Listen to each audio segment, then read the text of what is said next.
Hello friends, आप सभी ने एसएनजे टॉक शो के फर्स्ट इंट्रोडक्टरी एपिसोड को इतना पसंद किया, उसके लिए मैं आप सबका दिल से बहुत बहुत धन्यवाद करती हूँ। जैसा कि मैंने इंट्रोडक्टरी एपिसोड में बताया था, एसएनजे टॉक्स एक ऐसा प्लेटफॉर्म है जहाँ हम सीज़न वाइज इंसान के सिर्फ करियर ही नहीं बल्कि उसके ओवरऑल ग्रोथ और बदलते हुए सिस्टम की क्लैरिटी पर बात करेंगे। हमारा पहला सीज़न जो है वो एम्प्लॉयमेंट है और एम्प्लॉयमेंट में सिर्फ हम जॉब की बात ही नहीं करेंगे, इसमें हम उसके पूरे करियर ग्राफ के बारे में बात करेंगे। ये सीज़न डिकोड करेगा वो करियर बिलीव्स जो हमें बचपन से सिखाए गए हैं, लेकिन कभी हमें करियर में आने वाले क्वेश्चंस के लिए तैयार नहीं किया गया है, समहाउ तैयार नहीं किया गया है। सीजन 1 एम्प्लॉयमेंट के अंडर में हम करियर के मिथ्स को कवर करेंगे, करते हैं करियर लाइज को डिकोड और शुरू करते हैं ये एपिसोड। ठीक है, तो पहला जो हमारा करियर लाई है वो हमसे क्या बोलता है? बस पढ़ाई करो, जॉब अपने आप मिल जाएगी। चलिए इसे ब्रेक डाउन करते हैं। वीडियो को यहीं पॉज करिए, एक पेन और कॉपी ले लीजिए, क्योंकि अब जो आने वाला है वो सिर्फ सुनने के लिए नहीं, सेल्फ इवैल्यूएशन के लिए भी बहुत इंपॉर्टेंट है। So I give you 1 minute for that. जैसे कि मैंने आपसे पिछले एपिसोड में कहा था, अब से हर एपिसोड के एंड में मैं आपको एक असेसमेंट फॉर्म दूंगी। इस असेसमेंट फॉर्म के थ्रू आप अपना सेल्फ इवैल्यूएशन कर पाएंगे और समझ पाएंगे कि करियर प्रेजेंटेशन या प्रिपरेशन में आप अभी किस स्टेज पर खड़े हैं। इसलिए मेरी आप सबसे छोटी सी रिक्वेस्ट है, प्लीज़ इस एपिसोड को एंड तक ज़रूर देखिए ताकि आपको असेसमेंट क्लियरली समझ आए और आप उसका सही तरीके से यूज कर सके। तो चलिए, क्या मेरी डिग्री मार्केट रिलेवेंट है? चलिए इसको और थोड़ा सा आगे लेके चलते हैं। जो आप पढ़ रहे हैं या जिस भी चीज़ के लिए आप डिग्री ले रहे हैं या जो भी आपका पोस्ट ग्रेजुएशन कर रहे हैं, जो भी कर रहे हैं, क्या इंडस्ट्री में उसकी डिमांड है? क्या वो आज के टाइम में उसका रिलेवेंस क्या है? या सिर्फ सिलेबस कंप्लीट कर रहे हैं आप कि हमें बस एक डिग्री लेनी है तो काम हो जाएगा? लेकिन आज का समय तो ऐसा नहीं है, सिर्फ डिग्री लेने से तो काम नहीं चलेगा। You should know something. Question है, क्या मेरे पास अप्लाइड स्किल्स हैं? थ्योरेटिकल नॉलेज और अप्लाइड स्किल में बहुत डिफरेंस होता है। मैं जो जानता हूँ, क्या मैं उससे रियल प्रॉब्लम सॉल्व करने में यूज़ कर सकता हूँ? ये क्वेश्चन ज़रूर पूछिए अपने आप से। थर्ड क्वेश्चन है, क्या मैंने प्रूफ ऑफ वर्क क्रिएट किया है? बहुत बहुत बहुत ज़्यादा इम्पॉर्टेंट है, प्लीज़ इसको थोड़ा सा अच्छे से सुनिए। जैसे कि ऑन जॉब ट्रेनिंग या कोई इंटर्नशिप एटलीस्ट 6 to 12 मंथ्स का किया है? क्या कोई लाइव प्रोजेक्ट पर एज पर मार्केट डिमांड बनाई है मैंने? क्या आपका पोर्टफोलियो रेडी है? क्या आपके पास रेडी रेफरेंस है? रेडी रेफरेंस का मतलब जो भी आप प्रोफेसर्स होंगे या आपके अगर आप फ्रेशर हैं तो आपके प्रोफेसर्स होंगे, आपके कोलीग्स होंगे, वही आपके रेफरेंसेस हैं जो आपको कभी पूछने पे बता सकते हैं कि हाँ ये प्रोजेक्ट इसने किया है। ठीक है, अगर आप एक्सपीरियंस हैं तो आपके एक्स बॉसेस होंगे, एक्स ऑफिस होगा, एक्स कलीग्स होंगे, वो लोग होंगे। अभी हम यहाँ पर फ्रेशर्स को लेके चल रहे हैं, इस एपिसोड में हम फ्रेशर्स को लेके बात करेंगे। या सिर्फ डिग्री या मार्कशीट है? याद रखिए, आपका सीवी आपसे पहले इंटरव्यू रूम में इंटर करता है। कर सकते हैं कि अगर हम इसको एक जॉब इंटरव्यू को 4 हिस्सों में करें, 25, 25, 25, 25, तो फर्स्ट 25% जो होता है वो आपका सीवी है। आपका सीवी एकदम इतना सटीक होना चाहिए, इतना सही होना चाहिए कि उसमें आपके बारे में काफ़ी कुछ क्लियरली लिखा होना चाहिए। अगर वो क्लियर है तभी आपको एचआर कॉल करेगा, वरना वो सीवी उठा के साइड में रख देगा। अगर सीवी प्रोफेशनल की जगह मैट्रिमोनियल जैसा लग रहा है तो एचआर उसे क्या करेगा, रिजेक्ट कर देगा। तो इसीलिए उसमें पर्सनल डिटेल्स कम से कम होनी चाहिए। अगर आप प्रोफेशनल सीवी बना रहे हैं कम से कम होनी चाहिए, जिसमें से कि एक तो इम्पॉर्टेंट है आपका पर्सनल डिटेल में आपका नाम, आपका फ़ोन नंबर, आपका ईमेल आईडी, और इसके अलावा आपका एड्रेस, आपका current address as well as आपका जो नेटिव एड्रेस है। ठीक है, ये दोनों एड्रेस होने चाहिए। ये दोनों एड्रेस इसलिए ज़रूरी है, ये मैं अपने एक्सपीरियंस से आपको बता रही हूँ, ये दोनों ही एड्रेस इसलिए ज़रूरी है क्योंकि कई बार ऐसा होता है कि कई सारी कंपनियाँ ऐसी हैं जिनके बहुत सारे ब्रांचेस हैं, या फिर जिनको जैसे कंसल्टेंसी कंपनीज होती हैं जिनके पास बहुत सारे प्रोजेक्ट्स होते हैं। तो जब आप प्रोजेक्ट बेस्ड कंपनी में जाते हैं तो वहाँ पर वो लोग कोशिश ये करते हैं कि जो जहाँ का है वहाँ से ही वो लोगों को पिक करें। उसमें उनको आसानी हो जाती है और आपको भी इजी हो जाता है। अगर उसी जगह पर आप जहाँ के रहने वाले हैं, नेटिव प्लेस है आपका, अगर वहाँ पर ही आप जॉब मिल जाता है आपको, तो वो आपके लिए बहुत इजी होता है क्योंकि आप वर्क लाइफ बैलेंस आपकी बन जाती है।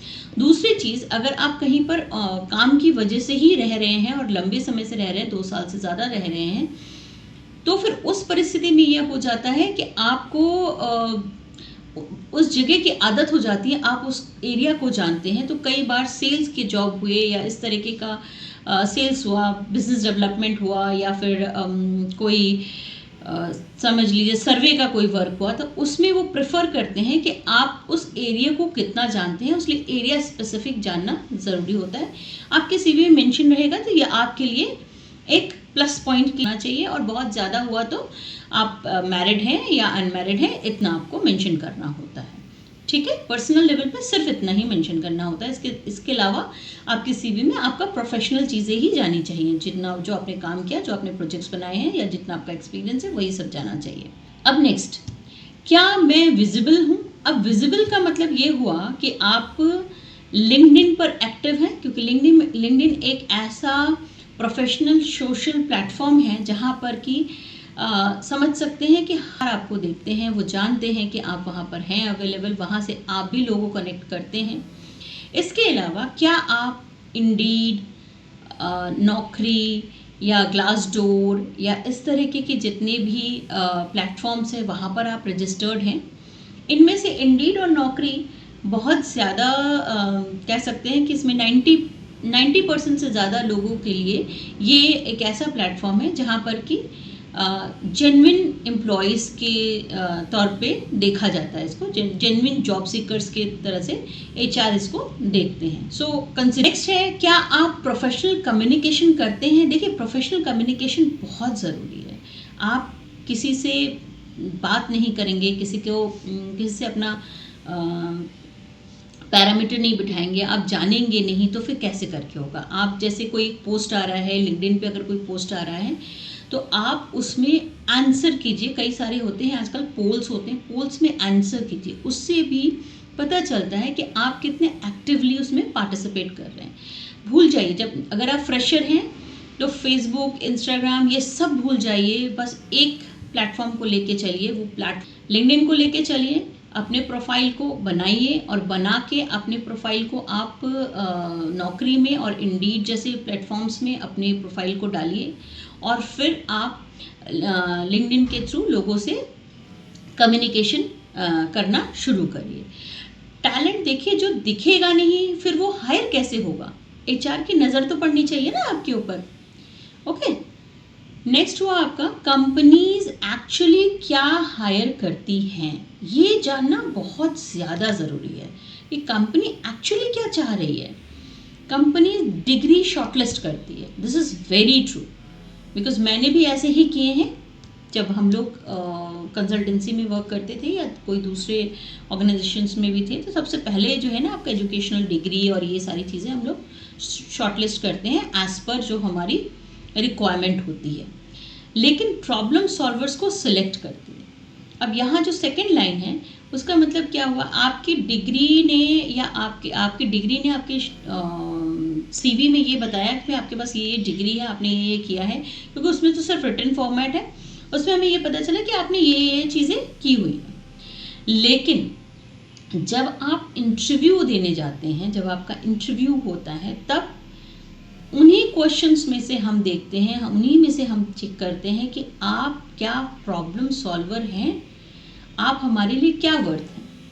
अब देखिए, एज अ फ्रेशर कोई कंपनी क्या देखेगी आपके अंदर, क्या ये ट्रेनेबल है, क्या आपको ट्रेन किया जा सकता है, आप में वो कैपेबिलिटी है कि आप ट्रेनिंग को लेंगे, क्या आप इंस्ट्रक्शंस को फॉलो करेंगे, क्या मिस्टेक से सीखेंगे, क्या प्रेशर में ब्रेक नहीं करेंगे।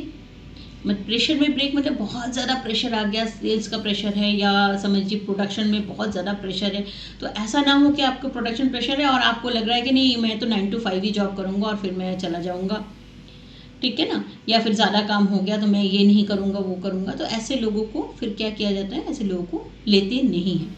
तो प्रेशर में ब्रेक नहीं करना होता है। देन क्या टीम के साथ काम कर सकेंगे। अब आप इंडिविजुअल प्लेयर हैं या टीम प्लेयर है, आप इसका सबसे अच्छा उदाहरण मैं आपको देती हूँ कि सबसे अच्छा उदाहरण है महेंद्र सिंह धोनी का उदाहरण दे सकती हूँ कि वो एक ऐसे प्लेयर हैं, वो एक ऐसे कैप्टन हैं जिन्होंने सबके साथ मिल के टीम को कैसे चलाना है इसको हम सबको सिखाया है, ठीक है। सो बिकम लाइक उनके जैसा ही बनने की कोशिश करिए। सौरव गांगुली हुए, ये बहुत इजी इसलिए बताई क्योंकि ये ऐसे नाम हैं जिनको कि हम सभी लोग जानते हैं, ठीक है। तो जो टीम प्लेयर होता है वो टीम प्लेयर को ही लोग लेना पसंद करते हैं, क्योंकि जो टीम में नहीं काम कर पाएगा तो फिर वर्क नहीं हो पाएगा। इंपॉर्टेंट चीज़ वो मॉनिटर करते हैं। आपको एक स्टोरी सुनाती हूँ मैं। 2 CV आती हैं समझिए। Candidate A 90% marks, no practical exposure. Candidate B 75% marks, college fest में उन्होंने मैनेज किया कॉलेज फेस्ट को, टीम लीड की, डेडलाइंस हैंडल की। अब आप मुझे बताएं कि HR किसको कॉल कर। Cause candidate B marks interview तक ले जाएंगे आपको, आपके जो मार्क्स हैं मार्कशीट में वो आपको इंटरव्यू तक ले जाएंगे, लेकिन प्रॉब्लम सॉल्विंग स्किल आपको जॉब दिलाएगी। ओके, नेक्स्ट चलते हैं, हम फाइनल क्वेश्चन लेते हैं। क्या मैं सिस्टम समझकर स्टडी प्लान कर रहा हूँ। जब आप स्टडी प्लान करते हैं, चलिए ठीक है आपने IIT भी कर लिया, ठीक है ना, उसके बाद जब आप MBA प्लान करते हैं या MTech प्लान करते हैं, इस तरीके का कोई प्लानिंग कर रहे हैं, तो आप क्या सोच के प्लानिंग कर रहे हैं, या सिर्फ इसलिए कि मैं बस होपफुल हूँ कि सिस्टम मुझे नोटिस करेगा एक दिन। ऐसा नहीं होता है, आपको नोटिसेबल बनना पड़ता है। करियर एक्सीडेंट से नहीं बनता है, उसे डिज़ाइन करना पड़ता है। कई बार ऐसा होता है कि कुछ लोग जो है ना, जो नहीं चाहते फिर भी किसी और उसमें आ जाते हैं, लेकिन अडॉप्ट नहीं करेंगे तब तक उसको जानेंगे नहीं, उसके ऊपर आप अपनी स्पेशलिटी नहीं कर सकते, स्पेशलाइजेशन भी नहीं कर सकते हैं, या आप अपनी वर्थ प्रूफ नहीं कर सकते हैं ऑर्गेनाइजेशन में अपने। अगर इन सवालों में से 3 का आंसर भी अनक्लियर है आपके नज़र में, तो प्रॉब्लम आपकी कैपेबिलिटी नहीं है, आप बहुत ज़्यादा कैपेबल हैं, लेकिन प्रॉब्लम क्या है, स्ट्रैटेजी की है। डिग्री रखिए लेकिन उसके साथ डायरेक्शन ऐड कीजिए, बहुत इम्पॉर्टेंट है ये। इसीलिए यहीं पर ही प्रोफेशनल जो करियर काउंसलर्स होते हैं उनका काम ही है कि आप क्या करेंगे। सॉफ्ट स्किल डेवलपर्स होते हैं, वो आपको बताते हैं कि आपको क्या करना है इंटरव्यू में, कैसे करके प्रेजेंटेबल बन रहा है, कैसे करके बात करनी है, ये सारी चीज़ें होती हैं। देखिए, एक और चीज़ मैं आपको बताऊंगी, जॉब और करियर में क्या डिफरेंस है, ठीक है, उसको लेके अब हम एक डिस्कशन कर लेते हैं कि जॉब और करियर में क्या डिफरेंस। अब एक बहुत इम्पॉर्टेंट डिफरेंस समझिए, जॉब और करियर का डिफरेंस। जॉब का सिंपल मतलब है सैलरी के लिए काम करना, आप काम करते हैं और महीने के एंड में आपको सैलरी मिलती है, दैट इज योर जॉब। लेकिन करियर सिर्फ सैलरी तक लिमिटेड नहीं होता। करियर एक लॉन्ग टर्म जर्नी होती है जहां आप स्किल्स डेवलप करते हैं, एक्सपीरियंस गेन करते हैं और अपने फील्ड में ग्रो करते हैं। लास्ट एपिसोड में मैंने जो इंट्रोडक्टरी एपिसोड था उसमें मैंने आपको इसको थोड़ा सा एक्सप्लेन किया था, अब इसको और अच्छे से समझते हैं। सिंपल लैंग्वेज में समझिए, job page your bills, career build your future. तो आपको देखना पड़ेगा कि क्या आप सिर्फ बिल्स पे करने के लिए काम करने जाना चाहते हैं, काम कर रहे हैं, या किसी जॉब के लिए ढूंढ रहे हैं, या फिर आप अपना करियर बनाना चाहते हैं। अगर आप सिर्फ जॉब के पीछे भागते हैं तो आप सैलरी कमा सकते हैं, सिर्फ सैलरी ही कमाएंगे और कुछ नहीं। लेकिन अगर आप करियर बिल्ड करते हैं तो आप सक्सेस, ग्रोथ और रिस्पेक्ट भी कमा सकते हैं या कमाएंगे। I am 110% sure. मैंने भी अपने आप को धीरे धीरे अपग्रेड किया। मेरी तरह कई लोगों ने अपने आप को, मेरे सामने कई लोगों ने अपने आप को धीरे धीरे अपग्रेड किया। तो जब आप अपने आप को अपग्रेड करते हैं तो आप अपने लिए, खुद के लिए एक रिस्पेक्ट, सबसे बड़ी चीज़ जो होती है वो सेल्फ रिस्पेक्ट, अपने लिए रिस्पेक्ट होती है। फिर आपको अपना ग्रोथ दिखता है, फिर आप किसी और के लिए भी एक एग्जाम्पल सेट करते हैं कि आपको इस तरह से आगे आप बढ़ सकते हैं। अगर आप किसी तरह से, आपका पहले ग्रो नहीं हुआ लेकिन आप सीखते से आगे बढ़ते। देखिए आज की डेट में मैं एआई को सीख रही हूँ। क्यों सीख रही हूँ? क्योंकि मुझे पता है कि मुझे खुद को डेवलप करना है। अगर मैंने आज अपने आप को डेवलप नहीं किया तो मैं, जो आज के बच्चे हैं, मैं उनसे पीछे रह जाऊंगी।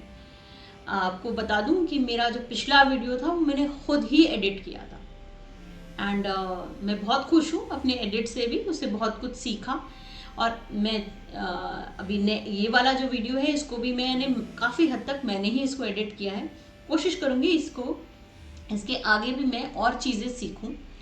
सिर्फ यही नहीं, और भी चीज़ों में कहाँ कहाँ हमें नई टेक्नोलॉजी हमें हेल्प आउट कर सकती है, उसे हमें जानने की बहुत ज़रूरत होती है और हमें जानना भी चाहिए, क्योंकि हमें रेस में बने रहना है। तो आशा करती हूँ कि आपको करियर और जॉब की डिफरेंस बहुत अच्छे से मैंने आपको ये क्लियर कर दिया होगा। अब हम एक सिनेरियो पे चलते हैं। रियलिटी ऑफ हायरिंग, आज इंडिया में हज़ारों स्टूडेंट हैं, ठीक है। हम इस चीज़ को देख लेते हैं, रियलिटी ऑफ हायरिंग है क्या। आज इंडिया में हज़ारों स्टूडेंट हैं जिनके पास 90% मार्क्स, मल्टीपल डिग्रीज, सर्टिफिकेट्स, लेकिन फिर भी आप जॉब मार्केट में देखिए कि लोग बोलते हैं कि जॉब नहीं है। क्यों? क्योंकि कंपनीज मार्क्स नहीं देखती, they hire skills, they do not hire your degrees, they hire skills. Employers actually देखते हैं कम्युनिकेशन स्किल, आपकी सॉफ्ट स्किल, जो लास्ट टाइम भी मैंने बताया था आपको, दो तरीके की स्किल्स होती हैं। एक हार्ड स्किल होती है जिसमें आपके टेक्निकल नॉलेजेस आती हैं, आपकी जो भी काम से रिलेटेड टेक्निकल नॉलेज होती है, ठीक है। बहुत आसान शब्दों में सिखाऊं तो आप किसी अगर फीमेल से या मेल है जो भी है, आज के डेट में किसी पार्लर में जाते हैं तो उस पार्लर में जो आपके जो भी आपको ग्रूम करते हैं, वो उनके जो स्किल सेट है, जैसे बाल काटना हुआ या फिर उनका फेशियल करना हुआ, जो भी है वो उनके स्किल्स है। लेकिन जो उनका व्यवहार होता है, जो उनकी बातें होती हैं, जिसकी वजह से जो उनका एटीट्यूड होता है, उसकी वजह से आप बार बार उनके पास जाते हैं, है ना। तो ये उसका क्या है, ये सॉफ्ट स्किल है। और दूसरा वाला क्या था, जो उनकी बाकी जो टेक्निकल स्किल्स हैं वो अलग होती हैं, उनको बोलते हैं हार्ड स्किल। और जो आपकी बातचीत और पर्सनालिटी और बातचीत करने का तरीका, चलने फिरने का तरीका, आपका अटेंशन, ये सारी चीज़ें कहलाती हैं सॉफ्ट स्किल। तो कम्युनिकेशन स्किल आपका कैसा है, प्रॉब्लम सॉल्विंग एबिलिटी है कि नहीं है, प्रैक्टिकल नॉलेज कितना है आपको, कॉन्फिडेंट आप कितने ज़्यादा हैं, टीम वर्क। और अनफॉर्चुनेटली ये सब स्कूल और कॉलेज में प्रॉपरली नहीं सिखाया जाता है, और ये बहुत ज़्यादा ज़रूरी है। कॉलेज लेवल से, स्कूल लेवल से सिखाना बहुत ज़रूरी है, क्योंकि टीम वर्क एक ऐसी चीज़ है जो कि आपको सिखाती है कि आपका कंट्रीब्यूशन क्या है। हर चीज़ में आपका कुछ ना कुछ कंट्रीब्यूशन होता है, होना चाहिए। तो स्कूल बहुत बेसिक लेवल से अगर आपको ये चीज़ें बताई जाएं तो फिर आपका एक अच्छा ग्रूम अप होते हैं, आप अच्छे से ग्रूम करते हैं। रिव्यू में 2 कैंडिडेट आते हैं। कैंडिडेट ए जिसको 9% मार्क्स मिले हुए हैं, एक्सेलेंट एकेडमिक रिकॉर्ड है लेकिन कम्युनिकेशन वीक है। कैंडिडेट बी वहीं पर जाता है, 70% मार्क्स है, एवरेज एकेडमिक रिकॉर्ड है लेकिन कॉन्फिडेंट और प्रैक्टिकल है। आप क्या सोचते हैं, जॉब किसको मिलेगी? Most of the time candidate B, क्योंकि कंपनीज को परफॉर्मर्स चाहिए, सिर्फ टॉपर्स नहीं। Next, the real career formula क्या है? तो जो रियल करियर फॉर्मूला है, तो अगर मार्क्स जो है वो आपकी सक्सेस की गारंटी नहीं देता है, तो real formula needs skills plus mindset plus understanding of hiring system. अगर आपको अच्छा जॉब चाहिए तो फोकस करिए कम्युनिकेशन स्किल्स पे, अपने इंडस्ट्री स्किल्स पे, अपने नेटवर्किंग पर, अपने प्रैक्टिकल एक्सपोजर्स पर। इंटरव्यू प्रिपरेशन में मार्क्स सिर्फ एंट्री टिकट है सर, मार्क्स सिर्फ आपका एंट्री टिकट है। गेम जीतने के लिए स्किल्स ही चाहिए, और वही रहेगा तभी आप आगे बढ़ पाओगे। अब हम आ जाते हैं नेक्स्ट सेगमेंट पे, जो है असेसमेंट इंट्रोडक्शन। जैसे मैंने एपिसोड के बिगनिंग में कहा था, अब टाइम है आज के सेल्फ असेसमेंट का। इसलिए एपिसोड के बाद मैं आपको एक असेसमेंट फॉर्म शेयर करूंगी। इस असेसमेंट फॉर्म के थ्रू आप चेक कर पाएंगे क्या आप सिर्फ मार्क्स पर डिपेंड कर रहे हैं या आप रियल करियर स्किल बिल्ड कर रहे हैं। इससे आपको पता चलेगा कि आपकी करियर प्रिपरेशन किस लेवल पर है। अगर आपके 90% मार्क्स नहीं है तो टेंशन लेने की जरूरत नहीं है। अगर 90% मार्क्स है तो सिर्फ मार्क्स पर डिपेंड करना भी काफी नहीं होगा, क्योंकि करियर का रियल ट्रुथ ये है, success belongs to skilled people, not just educated people. और इसी सीरीज में मैं आपको और भी करियर लाइज बताने वाली हूं। आप आगे के एपिसोड्स देखेंगे तब आपको उसमें पता चलेगा। अगर आज के एपिसोड ने आपको सोचने पर मजबूर किया है तो कमेंट में लिखिए, I will design my career. Video description में एक career readiness assessment Google form दिया गया है, उसे फिल करके आप अपनी करंट पोजीशन इवैल्यूएट कर सकते हैं। लाइक करिए, शेयर करिए और सब्सक्राइब करिए। उन लोगों को सब्सक्राइब करिए ज़रूर से जिन्हें आपको लगता है कि वो नए बच्चे हैं और उनको जानना चाहिए, उनको करियर के बारे में पता होना चाहिए, क्या करने वाले हैं, क्या करना है उनको। क्योंकि अब हम इसको और आगे ले जाएंगे। अगले एपिसोड में हम डिकोड करेंगे करियर लाइज 2। उसके लिए आप तैयार रहिएगा। अगर आपके जिस तरह से आपने पहले इंट्रोडक्टरी एपिसोड में इतना सारा प्यार दिया है, उसी तरह से मैं चाहूँगी कि आप इस एपिसोड को भी देखें। इसमें भी कुछ कमी रह जाती है, अगर मुझ में कोई कमी है, अगर मेरे एक्सप्लेनेशन में कोई कमी है, आपके कोई क्वेश्चंस हैं तो प्लीज़ कमेंट में लिखिए, मैं उसको करेक्ट करने की कोशिश करूँगी। मैं आपके हर क्वेश्चन का जवाब देने की कोशिश करूँगी। एसएनजे टॉक्स सिर्फ बात नहीं करता, ये मैंने सीरीज़ ही इसलिए शुरू की है, इसको मैंने इसीलिए शुरू किया है कि आपके साथ सिर्फ बातें नहीं हो, स्ट्रक्चर हो आपके पास, है ना। अगर आपके पास स्ट्रक्चर होगा तो आप स्ट्रक्चर वाइज चल सकते हैं। सबका प्रोग्रेस होना चाहिए। Take good care of yourself. मिलते हैं अगले एपिसोड में। शब खैर। Thank you so much. Thank you.